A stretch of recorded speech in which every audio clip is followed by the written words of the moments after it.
दोस्तों नमस्कार, मेरे चैनल पर आपका स्वागत है। आप देख रहे हैं पॉलिटिक्स अनकॉइल्ड। एक बहुत बड़े अवकाश के बाद आज पुनः मैं मेरे राजनीतिक विश्लेषणों को शुरू कर रहा हूँ। आज का विषय है वो है न्यूयॉर्क के मेयर इलेक्शन को लेकर।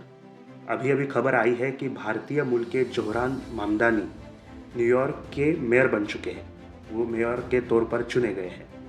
डेमोक्रेटिक पार्टी के नेता मामदानी की जीत से डोनाल्ड ट्रंप को बहुत बड़ा झटका लगा है। न्यूयॉर्क में पहली बार कोई मुसलमान मेयर बना है। डोनाल्ड ट्रंप की रिपब्लिकन पार्टी के उम्मीदवार को यहाँ पर हार का सामना करना पड़ा। लेकिन गौर करने वाली बात यह है कि अमेरिका में 2021 से ही मुस्लिम मेयर चुने जाने का सिलसिला लगातार शुरू है और इस श्रृंखला में अब न्यूयॉर्क जैसे एक महत्वपूर्ण शहर का समावेश हुआ है। न्यूयॉर्क में बढ़ी हुई मुस्लिम आबादी ही नहीं बल्कि ट्रंप के खिलाफ असंतोष भी ज़मीनी स्तर पर बढ़ा है, वो इससे पता चलता है।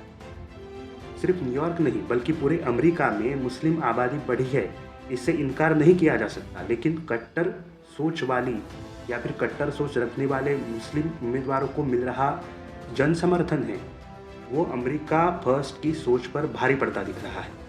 भारत के नज़रिए से देखा जाए तो इस खबर को मैं दो तरीके से प्रस्तुत कर सकता हूँ। एक कि एक इंडियन ओरिजिन का American for the first time in the history of New York at least mayor बन चुका है, जो भारत के लिए गौरवपूर्ण बात है। लेकिन उसी वक्त दूसरी तरफ अगर उनकी भारत के प्रति बयानबाजी को देखें मिस्टर मामदानी की, तो आप ये कतई नहीं कहेंगे कि आपको उन पर गर्व है। उन्होंने राम मंदिर का निर्माण और बाबरी के पतन को बहुसंख्यवाद, फैसिज्म और तानाशाही करार दिया है, जो कि भारत की संप्रभुता पर सवाल उठाना है। उन्होंने भारत के प्रधानमंत्री नरेंद्र मोदी को पब्लिकली वॉर क्रिमिनल बताया है और कई बार 2002 के गुजरात दंगों के लिए नरेंद्र मोदी को जिम्मेदार ठहराया है। यूनाइटेड स्टेट्स में स्थित इंडियन अमेरिकन हिंदू कम्युनिटीज़ ने इस बयान का कड़ा विरोध किया है। इतना ही नहीं, मामदानी ने इजराइल के प्रधानमंत्री बेंजामिन नेतन्याहू के खिलाफ भी यह कहा कि अगर वे न्यूयॉर्क आते हैं तो गिरफ्तार किए जाएंगे और फिलिस्तीन के समर्थन में खुलेआम मामदानी ने कई बयान दिए हैं।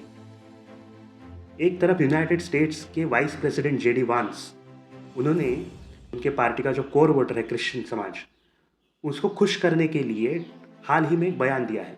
उन्होंने कहा कि उनके जो भारतीय मूल की हिंदू बीवी है, जो उनकी बीवी है, she is Indian by origin, उसकी आइडेंटिटी अब बदल चुकी है। उन्होंने बताया कि वो खुद क्रिश्चियन तौर तरीके सीख रही है और चर्च जा रही है और उनके तीनों बच्चों को भी क्रिश्चियन संस्कार दे रही है। भारतीय मूल के हिंदुओं के खिलाफ बयानबाजी करके एक तरफ जेडी वांस ने हिंदू इंडियन अमेरिकन की नाराज़गी मोल ली है, तो दूसरी तरफ मामदानी जैसी शक्ति न्यूयॉर्क जैसे एक महत्वपूर्ण स्टेट में मेयर बन रही है। तो आखिरकार ट्रंप हासिल क्या करना चाह रहे हैं, ये सवाल है। ट्रंप और उनके प्रशासन को सोचने की ज़रूरत है कि अमेरिका फर्स्ट और प्रो क्रिश्चियन पॉलिसीज़ करते वक्त इस्लामी कट्टरवाद, जिसको ट्रंप अपने प्रचार के दौरान हमेशा से रैडिकल इस्लामिक जिहाद बताया करते थे और उसके खिलाफ होना बताया करते थे, वो किस तरीके से आज अमेरिका में फैल रहा है। डोनाल्ड ट्रंप जो आज शांति के मसीहा बने फिर रहे हैं और पाकिस्तान जैसे आतंकी देश को रेड कारपेट बिछा रहे हैं ताकि चीन, भारत और रशिया को शिकस्त दे सके, उन्हें आज ज़मीनी हकीकत देखने की ज़रूरत है।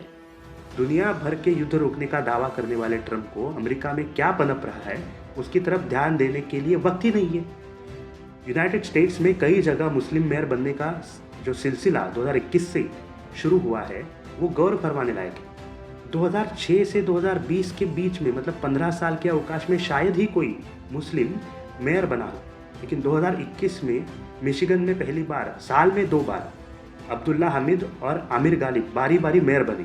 तो फिर 2023 में मिनेसोटा में पहली बार कोई मुस्लिम, नादिया मोहम्मद, मेयर बनी। मई 2025 में नॉर्थ टेक्सास में आमिर उमर मेयर बने, जो कि प्रथम मुस्लिम थे जो टेक्सास के मेयर बने।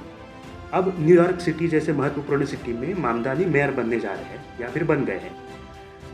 ट्रंप के प्रथम कार्यकाल के बाद जो बाइडेन प्रेसिडेंट बने, तब जो मुस्लिम मेयर बनने का सिलसिला शुरू हुआ वो ट्रंप के दूसरे कार्यकाल के दौरान भी जारी है।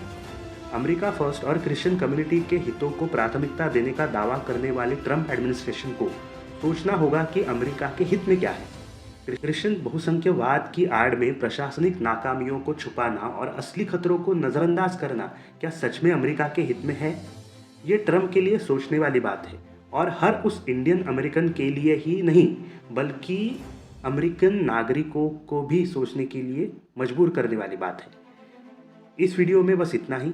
स्थानीय और देश विदेश की राजनीतिक एवं कूटनीतिक खबरों के लिए तथा पॉलिटिको लीगल खबरों के लिए और विश्लेषणों के लिए मेरे चैनल के साथ जुड़िए, लाइक करिए, शेयर करिए, सब्सक्राइब कीजिए। धन्यवाद।